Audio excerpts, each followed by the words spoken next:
കേട്ടു തീർത്ത സംഗീതത്തിന്റെയും കണ്ടു തീർത്ത സിനിമകളുടെയും വൃത്തികേടുകളുടെയും കണക്കുകളല്ലാതെ ആത്മാർത്ഥമായി ഹൃദയ സാന്നിധ്യത്തോടുകൂടി അള്ളാഹുവിനെ ഉദ്ദേശിച്ചുകൊണ്ട് നിസ്കരിച്ച ഒരു നിസ്കാരം ജീവിതത്തിൽ ഉണ്ടായിട്ട് കാലം എത്രയായി? 33 വയസ്സായി, 40 വയസ്സായി, 50 വയസ്സായി. ജീവിതം ഒന്ന് തിരിഞ്ഞു നോക്കുക. എന്താണ് നീ ചെയ്തിട്ടുള്ളത്?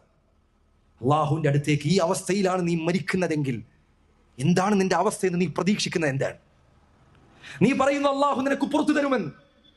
അതെ, ശരിയാണ്, അള്ളാഹു നിനക്ക് പുറത്തു നൽകും. നീ എത്ര തവണ തിന്മകൾ ചെയ്താലും ആവർത്തിച്ച് അള്ളാഹുവിനോട് ഇസ്തിഗ്ഫാർ തേടിയാൽ നീ അള്ളാഹു നിനക്ക് പുറത്തു നൽകും. എന്നാൽ നീ ആത്മാർത്ഥമായി അള്ളാഹുവിനോടൊന്ന് തൗബ ചെയ്തിട്ട് എത്ര കാലമായി? ഈ തിന്മകളും പേറി ഈ ധിക്കാരങ്ങളുമായാണ് അള്ളാഹുവിന്റെ അടുത്തേക്ക് നീ ചെന്നെത്താൻ നിൽക്കുന്നതെങ്കിൽ എന്താണ് സഹോദര നീ വിചാരിക്കുന്നത്? എന്റെ വയസ്സ് ഇത്രയായില്ലേ? നീ തിരിഞ്ഞു നോക്കൂ. എന്താണ് നീ ചെയ്തത്?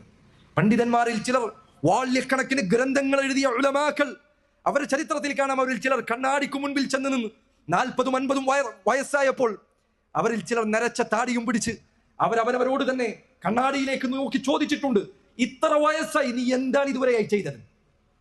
ഒന്ന് കണ്ണിൽ നോക്കി ചോദിക്കുക. അവനവനോട് ചോദിക്കുക, നീ എന്താണ് ചെയ്തത്? അള്ളാഹു നിനക്ക് നൽകിയ ജീവിതം കൊണ്ട് നീ എന്താണ് നിനക്ക് വേണ്ടി സമ്പാദിച്ചു വെച്ചിട്ടുള്ളത്?